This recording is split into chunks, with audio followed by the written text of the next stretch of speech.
इस समय लोकसभा चुनाव का महासमर चल रहा है। हम 5वें चरण में हैं और इस पे हमारे साथ बातचीत करने के लिए भारतीय जनता पार्टी के राज्यसभा सांसद और उत्तर प्रदेश के पूर्व डिप्टी सीएम दिनेश शर्मा जी हैं। इनसे सीधे तौर पे बात करते हैं चूँकि महाराष्ट्र का प्रभार भी इनके पास है, साथ ही साथ जो है यूपी में तमाम जगहों पे इन्होंने रैलियाँ की, सम्मेलन किए हैं। क्या कुछ माहौल है और भारतीय जनता पार्टी किस तरीके से इसको देखती है, इन तमाम मुद्दों पे चर्चा करेंगे।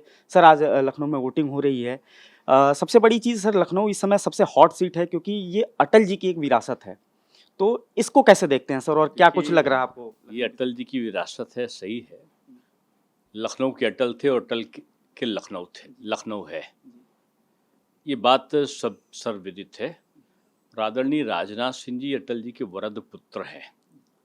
कार्यशैली वैसी दिखाई पड़ेगी, हिंदू मुस्लिम का भेद उनमें नहीं दिखाई पड़ेगा, वो सबसे उनका दुश्मन कोई दिखाई नहीं पड़ेगा, अजात शत्रु है।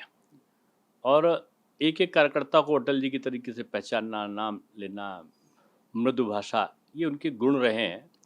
इससे लखनऊ तो मैं समझता हूँ, आज आपने देखा होगा, अगर आप देख के आओ एक चीज़ को, कि यहाँ पे कई बूथ ऐसे हैं जहाँ पर विपक्ष के बस्ते नहीं लगे हैं, जो टेबल लगाते हैं, केवल बीजेपी का टेबल लगा हुआ है।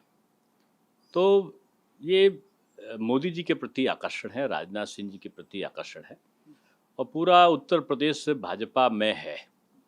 और मैं समझता हूँ कि पिछले इस बार से कहीं ज़्यादा सीटें इस बार यूपी में आएंगी। महाराष्ट्र का मैं प्रभारी हूँ और रात को ही मैं महाराष्ट्र से यहाँ लखनऊ आया हूँ। मैं कह सकता हूँ कि महाराष्ट्र शुभ संदेश ला रहा है। शरद पवार जी अपनी बारामती में हार रहे हैं, उद्धव ठाकरे जी अपनी गढ़ जो मुंबई और ठाणे और कल्याण है, वहाँ लाखों वोटों से उनके लोग पराजित हो रहे हैं। और महाराष्ट्र में पिछला रिकॉर्ड जो शिवसेना और बीजेपी मिलकर लड़े थे, वो टूट रहा है। पूरे भारत में मैं समझता हूँ कि आज जो 5वां चरण का मतदान समाप्त होगा तो हम 400 की तरफ बढ़ते हुए दिखाई पड़ेंगे। और जो 4 चरण के मतदान हुए हैं उसमें हम एब्सोल्यूट मेजॉरिटी पा चुके हैं। सर गठबंधन के जो प्रत्याशी हैं राहुल गांधी, उनका भी फैसला इस 5वें चरण में हो रहा है रायबरेली में। राहुल जी के लिए हम लोग का बहुत सम्मान है, पारिवारिक सुख उनको मिले, 4 तारीख के बाद वो गृहस्थ जीवन में प्रवेश करें, क्योंकि राजनीतिक जीवन से तो उनके एक तरीके से ये रायबरेली का चुनाव वो राजनीतिक जीवन से उनको विदाई समारोह की तरह होगा। यहाँ से पराजित होने के बाद और लोकसभा में नेता प्रतिपक्ष के लिए आवश्यक मात्रा में सीट न जमा पाने के कारण कांग्रेस में भी नेतृत्व परिवर्तन निश्चित होगा। और आदरणीय राहुल जी एक अच्छे इंसान हैं। मुझको लगता है, ये मेरा दिल कहता है कि वो घर गृहस्थी बसा के घर परिवार का सुख प्राप्त करेंगे। सर लेकिन उत्तर प्रदेश के 2 लड़के एक बार फिर साथ में हैं, गठबंधन में हैं, तो इसको कितनी लड़के साथ में रहने से कोई नतीजा नहीं निकलना। लड़कों के कारण ही जो है वो कांग्रेस भी हारी और लड़के के कारण ही समाजवादी भी हारी। अब मैं समझता हूँ कि लड़कों को नहीं, यहाँ मैच्योर्ड आदमी की ज़रूरत है, लड़कपने की नहीं, यहाँ पर मैच्योरिटी की ज़रूरत है। और मोदी जी से ज़्यादा मैच्योर कोई दूसरा इस देश में नहीं है।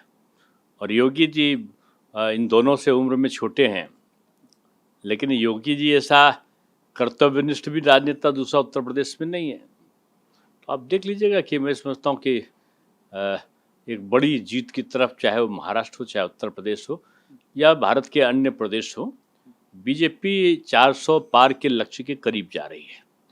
सर बंगाल एक बड़ी चुनौती बीजेपी के लिए है और वहाँ भी जो खबरें आ रही हैं कि नेक टू नेक फाइट है, तो बंगाल को सर कैसे देखते हैं आप? देखिए वहाँ 25 मई को भी है। लोग कहते हैं 25 मई दीदी गई, लोग दीदी को अब विदाई के मूड में हैं। और मैं समझता हूँ ममता जी लोकसभा की सबसे बड़ी हार हारेंगे और बीजेपी को बहुत बड़ी बरहत कहीं से मिल रही है, तो बंगाल है। तो कुल मिलाकर ये थे हमारे साथ जो है भारतीय जनता पार्टी के राज्यसभा सांसद और उत्तर प्रदेश के पूर्व डिप्टी सीएम दिनेश शर्मा जी। इनका साफ तौर पे कहना है कि जिस तरीके से पूरे देश में इन्होंने देखा है, खासतौर से महाराष्ट्र और उत्तर प्रदेश में जिस तरीके से भारतीय जनता पार्टी के प्रति लोगों का विश्वास दिख रहा है, उसे जाहिर तौर पे जो 400 का आंकड़ा है वो भारतीय जनता पार्टी पार करने जा रही है। कैमरा पर्सन आशीष वर्मा के साथ मार्तंड सिंह, डेली लाइन, लखनऊ।